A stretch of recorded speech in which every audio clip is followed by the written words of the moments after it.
നടി ആക്രമിക്കപ്പെട്ട സംഭവത്തിൽ പ്രതികൾ ഹൈക്കോടതിയിൽ മുൻകൂർ ജാമ്യാപേക്ഷ സമർപ്പിച്ചു. തങ്ങൾ നിരപരാധികളാണെന്നും കേസിൽ കുടുക്കിയതാണെന്നും മുഖ്യപ്രതി പൾസർ സുനി, മണികണ്ഠൻ, വിജീഷ് എന്നിവർ സമർപ്പിച്ച മുൻകൂർ ജാമ്യാപേക്ഷയിൽ പറയുന്നു. നടിയെ ആക്രമിച്ചത് കൊട്ടേഷൻ നൽകിയതിനെ തുടർന്നാണെന്ന് പൾസർ സുനി പറഞ്ഞതായി നടി നേരത്തെ മൊഴി നൽകിയിരുന്നു. നിർണായക മൊഴിയാണ് നടിയിൽ നിന്നും പോലീസിന് ലഭിച്ചിരിക്കുന്നത്. മൊഴിയുടെ വിശദാംശങ്ങൾ ഇങ്ങനെ: സംഭവ ദിവസം മുഖം മറച്ചുകൊണ്ടാണ് സുനി കാറിൽ കയറിയത്. തുടർന്ന് മുഖം പ്രദർശിപ്പിച്ചപ്പോൾ സുനിയെ തിരിച്ചറിഞ്ഞു. ഇത് കൊട്ടേഷനാണ്, സഹകരിക്കണമെന്ന് സുനി ആവശ്യപ്പെട്ടു. സഹകരിച്ചില്ലെങ്കിൽ തമ്മനത്തെ ഫ്ളാറ്റിലെത്തിക്കും, അവിടെ 20ഓളം പേരുണ്ട്, ലഹരിമരുന്ന് കുത്തിവെച്ച് ഉപദ്രവിക്കും എന്ന് സുനി ഭീഷണിപ്പെടുത്തിയെന്നും നടി മൊഴി നൽകിയിട്ടുണ്ട്. ബ്ലാക്ക്മെയിൽ ചെയ്ത് പണം തട്ടലായിരുന്നു പ്രതികളുടെ ലക്ഷ്യമെന്നായിരുന്നു പ്രാഥമിക നിഗമനം. എന്നാൽ സംഭവം കൊട്ടേഷനായിരുന്നു എന്ന മൊഴി ലഭിച്ചതോടെ കേസ് വഴിത്തിരിവിലേക്ക് നീങ്ങുകയാണ്. ആരാണ് കൊട്ടേഷൻ നൽകിയത് എന്നതടക്കം പ്രധാനപ്പെട്ട നിരവധി ചോദ്യങ്ങൾക്ക് ഉത്തരം പോലീസിന് ലഭിക്കേണ്ടതുണ്ട്. ഇതിനിടെ പൾസർ സുനി, മണികണ്ഠൻ, വിജീഷ് എന്നിവർ ഹൈക്കോടതിയിൽ മുൻകൂർ ജാമ്യാപേക്ഷ സമർപ്പിച്ചു. തങ്ങൾ നിരപരാധികളാണെന്നും കേസിൽ കുടുക്കിയതാണെന്നും മുൻകൂർ ജാമ്യാപേക്ഷയിൽ പറയുന്നു. അങ്കമാലിയിലുള്ള തന്റെ വീട്ടിലെത്തിയാണ് പ്രതികൾ വക്കാലത്ത് നൽകിയതെന്ന് അഡ്വക്കേറ്റ് EC പൗലോസ് പറഞ്ഞു. നടിയെ ആക്രമിച്ചതിന് പിന്നിൽ കൊട്ടേഷനാണെന്ന മൊഴിയിലാണ് മുൻകൂർ ജാമ്യാപേക്ഷയിലെ ആവശ്യങ്ങൾ. അപേക്ഷ കോടതി നാളെ പരിഗണിക്കും. News bureau, Kochi.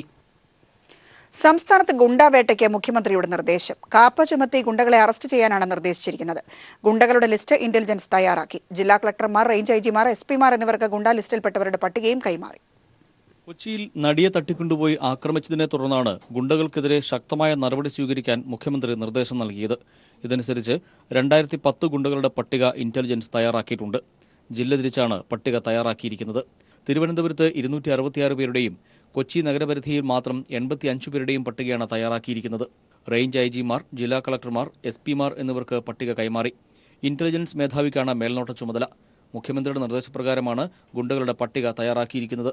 30 ദിവസത്തിനകം സ്വീകരിച്ച നടപടികൾ സംബന്ധിച്ച് സർക്കാരിന് റിപ്പോർട്ട് നൽകാനും നിർദ്ദേശം നൽകിയിട്ടുണ്ട്. News bureau, Thiruvananthapuram.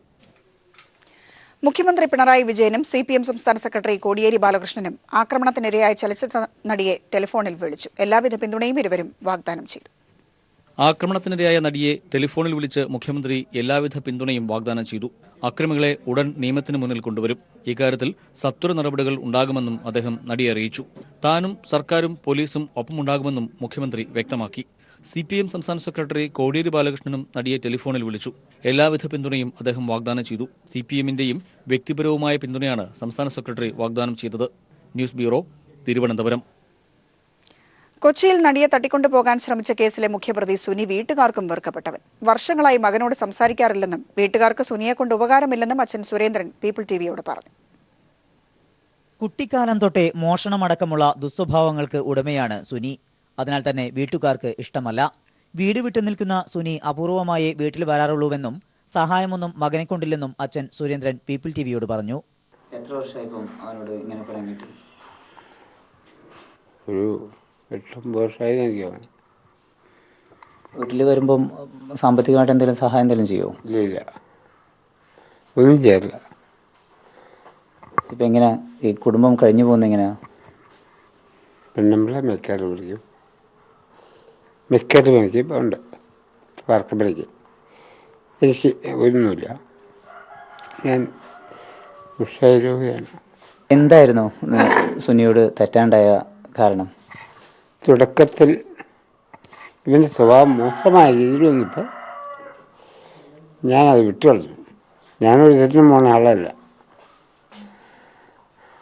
പിന്നെ അത് കഴിഞ്ഞപ്പോൾ ഞാൻ പിള്ളേർ മിണ്ടാറില്ല. ഒരു വർഷം കൊണ്ട് സംസാരിക്കാറുമില്ല.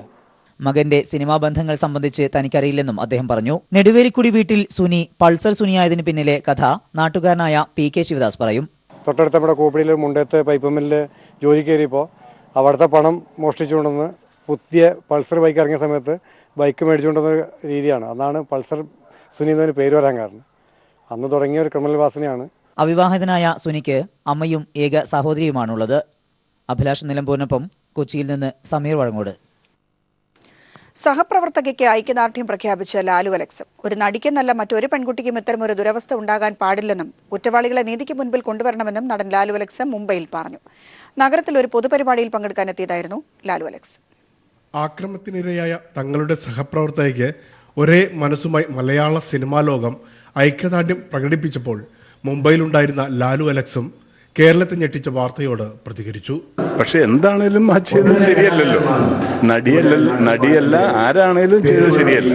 പ്രത്യേകിച്ച് എൻ്റെ ഒരു സഹപ്രവർത്തകയാകുമ്പോൾ ഇത്തരം ദുരനുഭവങ്ങൾ കേരളത്തിൽ സംഭവിക്കാൻ പാടില്ലെന്നും കുറ്റവാളികൾക്കെതിരെ നടപടി കൈക്കൊള്ളണമെന്നും ലാലു അലക്സ് പറഞ്ഞു.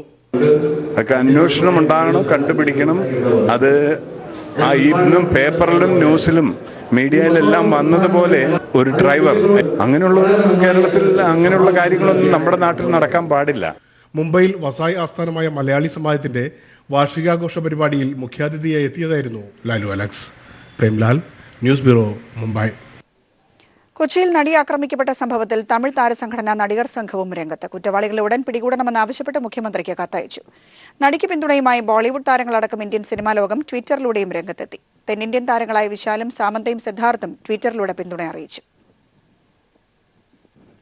നടിയെ ആക്രമിച്ച സംഭവത്തിൽ DGPക്ക് ദേശീയ വനിതാ കമ്മീഷൻ സമൻസ് അയച്ചു. DGP നേരിട്ട് ഹാജരായി ഇതുവരെയുള്ള നടപടികൾ വിശദീകരിക്കണമെന്നും കമ്മീഷൻ ആവശ്യപ്പെട്ടു. നെഹ്റു ഗ്രൂപ്പ് ചെയർമാൻ കൃഷ്ണദാസിന്റെ ഇടക്കാല ജാമ്യം റദ്ദാക്കണമെന്നാവശ്യപ്പെട്ട് പോലീസ് ഹൈക്കോടതിയിൽ ഹർജി സമർപ്പിച്ചു. ഹൈക്കോടതിയെ തെറ്റിദ്ധരിപ്പിച്ചാണ് കൃഷ്ണദാസ് ഇടക്കാല ജാമ്യം നേടിയതെന്ന് ഹർജിയിൽ ചൂണ്ടിക്കാട്ടുന്നു. ഹർജി നാളെ കോടതി പരിഗണിക്കും. ഇതിനിടെ രണ്ടാം പ്രതി സഞ്ജിത് കെ വിശ്വനാഥന്റെ മുൻകൂർ ജാമ്യാപേക്ഷ പരിഗണിക്കുന്നത് തൃശൂർ ജില്ലാ കോടതി ബുധനാഴ്ചത്തേക്ക് മാറ്റി. വസ്തുതകൾ മറച്ചുവെച്ചും കോടതിയെ തെറ്റിദ്ധരിപ്പിച്ചുമാണ് കൃഷ്ണദാസ് മുൻകൂർ ജാമ്യം നേടിയതെന്ന് ഹർജിയിൽ ചൂണ്ടിക്കാട്ടുന്നു. പ്രതിക്ക് ജാമ്യം അനുവദിക്കുന്നത് അന്വേഷണത്തെ KAS സമരത്തിൽ ജീവനക്കാരുടെ പങ്കാളിത്തം തീർത്തും കുറഞ്ഞു. 80% പേരിന്ന് ജോലിക്ക് ഹാജരായി. 56.5% ജീവനക്കാർ പഞ്ച് ചെയ്തു. പഞ്ച് ചെയ്തവർ ആരും ഇന്ന് സമരത്തിൽ പങ്കെടുത്തിട്ടില്ലെന്നാണ് സൂചന. അതേസമയം സെക്രട്ടേറിയറ്റിന് മുന്നിൽ കോൺഗ്രസ് അനുകൂല സംഘടനയുടെ 24 മണിക്കൂർ രാപ്പകൽ സമരം ആരംഭിച്ചു. റേഷൻ പ്രതിസന്ധി പരിഹരിക്കുന്നതിന് 22-ാം തീയതി സർവകക്ഷി യോഗം ചേരാനും അതിനുശേഷം സർവകക്ഷി പ്രതിനിധി സംഘം കേന്ദ്രത്തിന് നിവേദനം നൽകാനുമാണ് LDF യോഗം സർക്കാരിനോട് ആവശ്യപ്പെട്ടത്. കൊടും വരൾച്ച വരാൻ പോകുന്ന പശ്ചാത്തലത്തിൽ കേന്ദ്രത്തോട് കൂടുതൽ സഹായധനം ആവശ്യപ്പെടാനും LDF യോഗം സർക്കാരിന് നിർദ്ദേശം നൽകി. വരൾച്ച നേരിടുന്നതിന് LDF പ്രവർത്തകർ മുന്നിട്ടിറങ്ങണം. ഇതിനായി താഴെത്തട്ടിലുള്ള പ്രവർത്തനങ്ങൾ ഏകോപിപ്പിക്കുന്നതിന് തദ്ദേശ സ്വയംഭരണ സ്ഥാപനങ്ങൾ നേതൃത്വം നൽകണം. മുന്നണിയിലെ കക്ഷികൾ തമ്മിലുള്ള പ്രശ്നങ്ങൾ വലിയ ഗൗരവത്തിലുള്ളതാണെന്ന് കരുതുന്നില്ലെന്ന് LDF കൺവീനർ വൈക്കം വിശ്വൻ പറഞ്ഞു. എന്നാൽ മുന്നണിയിൽ പറയേണ്ടത് മുന്നണിയിൽ തന്നെയാണ് പറയേണ്ടതെന്ന് അദ്ദേഹം അഭിപ്രായപ്പെട്ടു. ഇല്ല, അതൊക്കെ ഒരു വലിയ ഗൗരവമുള്ള വിഷയമായിട്ട് തോന്നിയിട്ടില്ല. അത്തരം കാര്യങ്ങളൊന്നും തന്നെ ഇടതുപക്ഷ ജനാധിപത്യ മുന്നണിക്ക് ഒരു ക്ഷീണമായിട്ട് വരുന്നില്ല. നിങ്ങൾ ഉദ്ദേശിച്ച വസ്തുതകൾ വല്ലതും അങ്ങനെ പാർട്ടികൾ തമ്മിൽ പറഞ്ഞു പോയിട്ടുണ്ടെങ്കിൽ അത് ആ പാർട്ടികൾ തമ്മിൽ ബന്ധപ്പെട്ട് പറഞ്ഞു തീർക്കും. ചിലപ്പോൾ ചില കാര്യങ്ങൾ അങ്ങനെ പറയേണ്ടി വന്നായിരിക്കും, പറഞ്ഞു പോയായിരിക്കും, അത്രയേ ഉള്ളൂ. മുന്നണിയിൽ തന്നെയാണ് ചർച്ച ചെയ്യേണ്ടത്. മുന്നണിയിൽ ചർച്ച ചെയ്യേണ്ടതെല്ലാം മുന്നണിയിൽ തന്നെ ചർച്ച ചെയ്യണം. സമീപകാലത്ത് സർക്കാരിനെതിരെ CPI ചില വിമർശനങ്ങൾ ഉന്നയിച്ച സാഹചര്യത്തിൽ CPIഎമ്മും CPIയുമായി ഉഭയകക്ഷി ചർച്ച നടത്തും. AK ശശീന്ദ്രന്റെ വീട്ടിലേക്ക് AITUC തൊഴിലാളികൾ മാർച്ച് നടത്തിയതിൽ NCP അതൃപ്തി രേഖപ്പെടുത്തി. KSRTCക്ക് കൂടുതൽ സഹായധനം കണ്ടെത്തേണ്ടതുണ്ടെന്ന് LDF യോഗം വിലയിരുത്തി. ഐക്യ കേരളത്തിന്റെ 60-ാം വാർഷികം ഏപ്രിൽ 5-ാം തീയതി മുതൽ 11-ാം തീയതി വരെ സമുചിതമായി ആഘോഷിക്കും.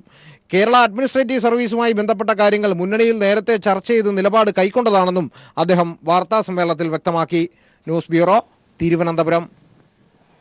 ശബരിമലയിൽ എല്ലാ പ്രായക്കാരായ സ്ത്രീകളെയും പ്രവേശിപ്പിക്കണമെന്നാവശ്യപ്പെട്ടുള്ള കേസ് സുപ്രീം കോടതി ഭരണഘടനാ ബെഞ്ചിന് വിട്ടു. നിയമവും മതവും വ്യത്യസ്ത കാര്യങ്ങളാണെന്നും വിശദമായി പരിഗണിക്കണമെന്നും നിരീക്ഷിച്ചാണ് കേസ് വിപുലമായി ബെഞ്ചിന് വിട്ടത്. സ്ത്രീകൾക്ക് ശബരിമലയിൽ ആരാധന നടത്താൻ ഭരണഘടനാപരമായി അവകാശമുണ്ടെന്ന് ദീപക് മിശ്ര അധ്യക്ഷനായ 3-അംഗ ബെഞ്ച് നേരത്തെ പരാമർശിച്ചിരുന്നു. എന്നാൽ തിരുവിതാംകൂർ ദേവസ്വം ബോർഡും തന്ത്രി കുടുംബവും സ്ത്രീ പ്രവേശനം എതിർക്കുകയും വിശദമായി പഠനം നടത്തണമെന്നാവശ്യപ്പെടുകയും ചെയ്തിരുന്നു. ജയിൽ IG H ഗോപകുമാറിനെതിരെ വിജിലൻസ് അന്വേഷണത്തിന് ഉത്തരവിട്ടു. തടവുകാർക്ക് ജയിലിനുള്ളിൽ സുഖസൗകര്യങ്ങൾ ഏർപ്പെടുത്തുന്നതിന് കൈക്കൂലി ആവശ്യപ്പെടുന്നുവെന്ന പരാതിയെ തുടർന്നാണ് നടപടി. ആക്ഷേപം ഉയർന്നതിനെ തുടർന്ന് മുഖ്യമന്ത്രി പിണറായി വിജയനാണ് ത്വരിതാന്വേഷണത്തിന് ഉത്തരവിട്ടത്.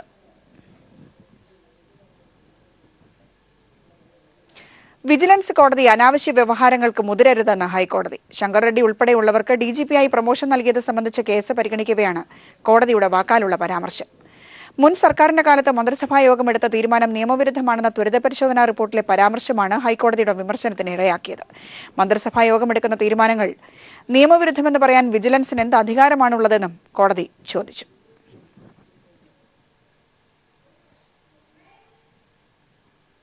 CK ജാനു ഗോത്രമഹാസഭയ്ക്ക് വേണ്ടി BJPയിൽ നിന്നും NGOകളിൽ നിന്നും ഫണ്ട് വാങ്ങുന്നതായി സംഘടനയുടെ സംസ്ഥാന സെക്രട്ടറിയായിരുന്ന ബിജു കാക്കത്തോട്.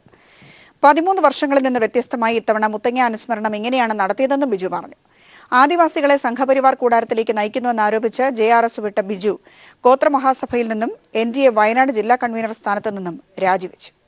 ആദിവാസി പ്രശ്നങ്ങളുടെ പരിഹാരത്തിനായല്ല CK ജാനു ശ്രമിക്കുന്നത്. ഭൂവിഷയങ്ങളിലടക്കം സർക്കാർ നടപടികൾ പുരോഗമിക്കവേ ഇതിന് തുരങ്കം വയ്ക്കുകയാണ് CK ജാനു. സംഘടനയിൽ ജനാധിപത്യ രീതിയിലെന്നും BJPയിൽ നിന്നും മറ്റ് NGOകളിൽ നിന്നും ഫണ്ടുകൾ വാങ്ങി മറ്റ് അജണ്ടകൾ നടപ്പാക്കുവാനാണ് CK ജാനു ശ്രമിക്കുന്നതെന്നും ബിജു പറഞ്ഞു. ഗോത്രമഹാസഭയെ സംബന്ധിച്ച് ₹1 നീക്കിയിരിപ്പ് പോലും സംഘടനയ്ക്ക് ഇപ്പോൾ നിലവിലില്ല. സംസ്ഥാന സെക്രട്ടറിയായ എൻ്റെ അറിവിൽ സംസ്ഥാന തലത്തിൽ ഇതുമായിട്ട് ബന്ധപ്പെട്ട് വിപുലമായിട്ടുള്ള ഒരു സാമ്പത്തിക ശേഖരണം നടത്തിയിട്ടുമില്ല. അപ്പോൾ ഈ പരിപാടി ശരിക്കും വയനാട് ജില്ലയിൽ ഏറ്റവും വലിയ ഓഡിറ്റോറിയത്തിലാണ് പരിപാടി സംഘടിപ്പിച്ചിട്ടുള്ളത്. മരണമടഞ്ഞ ജോഗി അണ്ണൻ്റെ ആ ഒരു ആത്മാവിനെ പോലും വിറ്റ് വിലയാക്കുന്ന ഒരു സംവിധാനത്തിലേക്കാണ് CK ജാനു പോയിക്കൊണ്ടിരിക്കുന്നത്. ഒരു ഭാഗത്ത് BJPയെ വിമർശിക്കുകയും BJPയിൽ നിന്ന് ഫണ്ട് വാങ്ങുകയും ചെയ്യുന്ന നിലപാടിൽ പ്രതിഷേധിച്ചാണ് വിവിധ സ്ഥാനങ്ങളിൽ നിന്ന് രാജിവെച്ചതെന്നും ബിജു പറഞ്ഞു. ഒരു ഭാഗത്ത് ഫണ്ടുകൾ വാങ്ങുമ്പോൾ മറുഭാഗത്ത് BJP വിമർശിക്കുകയും മറുഭാഗത്തു നിന്നും ഫണ്ടുകൾ വാങ്ങിക്കൊണ്ടുമാണ് CK ജാനു പ്രവൃത്തിയായിട്ട് മുന്നോട്ട് പോയിക്കൊണ്ടിരിക്കുന്നത്. അപ്പോൾ ഇത് അംഗീകരിക്കാൻ നമുക്കും നമ്മളുടെ കൂടെയുള്ള ആളുകൾക്കും ബുദ്ധിമുട്ടുണ്ട്. കഴിഞ്ഞ നിയമസഭാ തെരഞ്ഞെടുപ്പിലെ CK ജാനുവിന്റെ രാഷ്ട്രീയ നിലപാടോടെ CK ജാനുവിന്റെയും M ഗീതാനന്ദന്റെയും നേതൃത്വത്തിൽ ഗോത്രമഹാസഭ 2ആയി പിളർന്നിരുന്നു. മുത്തങ്ങ ദിനാചരണവും 2ആയി പിരിഞ്ഞാണ് ഇവർ സംഘടിപ്പിച്ചത്. ഇതിനിടയിലാണ് ജാനു രൂപീകരിച്ച് NDAയോട് സഹകരിക്കുന്ന ജനാധിപത്യ രാഷ്ട്രീയ സഭയിലും പിളർപ്പുണ്ടാവുന്നത്. സംസ്ഥാന തലത്തിൽ പുതിയ ആദിവാസി സംഘടനയ്ക്ക് രൂപം നൽകാനൊരുങ്ങുകയാണ് ജാനുവിന്റെ രാഷ്ട്രീയ പാർട്ടിയിൽ നിന്നും ഗോത്രമഹാസഭയിൽ നിന്നും വിട്ടുപോകുന്നവർ. News bureau, Wayanad. തിരുവനന്തപുരം വർക്കല ജനാർദ്ദനസ്വാമി ക്ഷേത്രത്തിൽ ദേവസ്വം ബോർഡ് ജീവനക്കാരുടെ മദ്യപാനം. സംഘത്തെ നാട്ടുകാരും ഭക്തരും ചേർന്ന് പിടികൂടി പോലീസിൽ ഏൽപ്പിച്ചു. ജീവനക്കാരെ പിന്നീട് സർവീസിൽ നിന്ന് സസ്പെൻഡും ചെയ്തു. തിരുവനന്തപുരത്ത് നിന്ന് ജിതൻ ചന്ദ്രൻ നൽകുന്ന കാഴ്ചകളിലേക്ക്. വർക്കല ജനാർദ്ദനസ്വാമി ക്ഷേത്രത്തിലെ അഡ്മിനിസ്ട്രേറ്റീവ് ഓഫീസിന് സമീപത്തെ ആട്ടപ്പുരയിൽ വെച്ചാണ് കഴിഞ്ഞ ദിവസം രാത്രി ക്ഷേത്ര ജീവനക്കാർ മദ്യപിച്ചത്. ക്ഷേത്രത്തിലെ വാച്ചറും വാദ്യമേളക്കാരും അടിച്ചുതള്ളിക്കാരനുമടക്കം 6 പേരായിരുന്നു മദ്യപാനികൾ. വിവരമറിഞ്ഞ നാട്ടുകാർ ആട്ടപ്പുരയിലെത്തി മദ്യസേവക്കാരെ കൈയോടെ പിടികൂടി.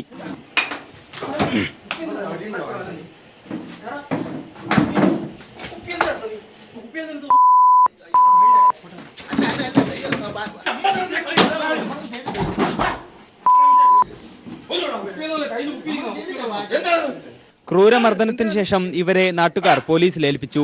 ദേവസ്വം ബോർഡ് ജീവനക്കാരായ ശശിധരൻ, രാജേഷ്, അനിൽകുമാർ എന്നിവരെയാണ് പോലീസിൽ ഏൽപ്പിച്ചത്. ഒപ്പമുണ്ടായിരുന്ന മറ്റു 3 പേർ പോലീസ് എത്തിയപ്പോഴേക്കും ഓടി രക്ഷപ്പെടുകയായിരുന്നു. ജീവനക്കാരെ ദേവസ്വം ബോർഡ് അന്വേഷണ വിധേയമായി സസ്പെൻഡ് ചെയ്തു. രാത്രികാലങ്ങളിൽ ക്ഷേത്രത്തിന്റെ പരിസരത്ത് മദ്യപാനം നടക്കുന്നതായി നാട്ടുകാർക്ക് നേരത്തെ രഹസ്യവിവരം കിട്ടിയിരുന്നു. ഇതനുസരിച്ച് നാട്ടുകാർ ആട്ടപ്പുരയിലെത്തുമ്പോൾ സംഘം മദ്യപിച്ചുകൊണ്ടിരിക്കുകയായിരുന്നു. 6 കുപ്പി ബിയറും ഇവർ കുടിച്ച റമ്മിന്റെ കുപ്പിയും ഗ്ലാസുകളും സിഗരറ്റും ആട്ടപ്പുരയ്ക്കുള്ളിൽ നിന്ന് കണ്ടെത്തി. News bureau, Thiruvananthapuram. വാർത്തകളിലേക്ക്. നോട്ട് നിരോധനത്തെ തുടർന്ന് ബാങ്കുകളിൽ ഏർപ്പെടുത്തിയ പിൻവലിക്കൽ നിയന്ത്രണങ്ങൾ മാർച്ച് 13 മുതൽ പൂർണ്ണമായും നീക്കുമെന്ന് RBI അറിയിച്ചു. പിൻവലിക്കാവുന്ന തുകയുടെ പരിധി ആഴ്ചയിൽ 24,000 രൂപയിൽ നിന്ന് 50,000 രൂപയാക്കി ഉയർത്തിയിരുന്നു. മാർച്ച് 13ഓടെ എല്ലാ നിയന്ത്രണങ്ങളും എടുത്തു മാറ്റുമെന്നും പണമിടപാടുകൾ സാധാരണ നിലയിലാകുമെന്നും RBI അറിയിച്ചു.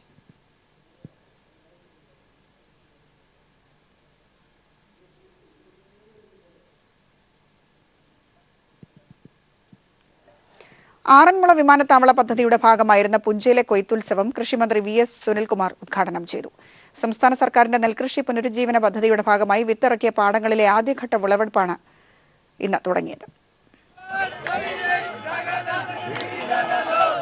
ആറന്മുള വിമാനത്താവള പദ്ധതിയിൽ ഉൾപ്പെടുത്തിയിരുന്ന 91.05 ഹെക്ടർ പ്രദേശത്താണ് മുഖ്യമന്ത്രി നേരിട്ടെത്തി വിത്തിറക്കിയിരുന്നത്. 17 വർഷം തരിശായി കിടന്ന ആറന്മുള പുഞ്ചയുടെ ഭാഗമായ ആറന്മുള മല്ലപ്പുഴശ്ശേരി പഞ്ചായത്തിൽപ്പെടുന്ന 250 ഏക്കർ നിലത്താണ് കൃഷി ഇറക്കിയത്.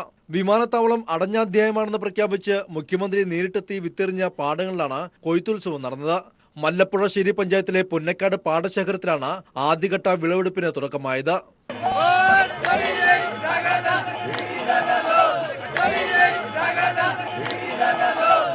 നെൽവയലുകൾ സംരക്ഷിക്കാൻ ജനങ്ങൾ തന്നെ രംഗത്തിറങ്ങണമെന്ന് കൃഷിമന്ത്രി VS സുനിൽകുമാർ പറഞ്ഞു. വയൽ നികത്തുന്നവരെ നാട്ടുകാർ കൈകാര്യം ചെയ്യുന്ന കാലമുണ്ടാകണം. ആറന്മുളയിലെ മിച്ചഭൂമി പ്രഖ്യാപനം ഉടനുണ്ടാകുമെന്നും കൃഷിമന്ത്രി പറഞ്ഞു. മിച്ചഭൂമിയായി കിടക്കുന്ന ഭൂമി പൂർണ്ണമായിട്ടും ഗവൺമെന്റ് പിടിച്ചെടുത്ത് ഇവിടുത്തെ ഭൂമിയില്ലാത്തവർക്ക് വിതരണം ചെയ്യാനും ഈ ഗവൺമെന്റ് മടി കാണിക്കില്ല എന്ന കാര്യം അടിവരയിട്ട് പറയാൻ ഞാൻ ആഗ്രഹിക്കുകയാണ്. ഇവിടെ കൊയ്തെടുക്കുന്ന നെല്ല് ആറന്മുള അരി എന്ന പേരിൽ വിപണിയിലിറക്കാനാണ് തീരുമാനം. ആറന്മുള ബ്രാൻഡ് കുത്തിരിയുടെ ലോഗോ പ്രകാശനം പൊതുമരാമത്ത് വകുപ്പ് മന്ത്രി ജി സുധാകരൻ നിർവഹിച്ചു. ജലസേചനത്തിനുള്ള സ്ഥിരം സംവിധാനം ഏർപ്പെടുത്തുന്നതോടുകൂടി തരിശുകിടക്കുന്ന സമീപ പാടശേഖരങ്ങളിലും വിത്തിറക്കാനാണ് സർക്കാർ തീരുമാനം. News bureau, Pathanamthitta.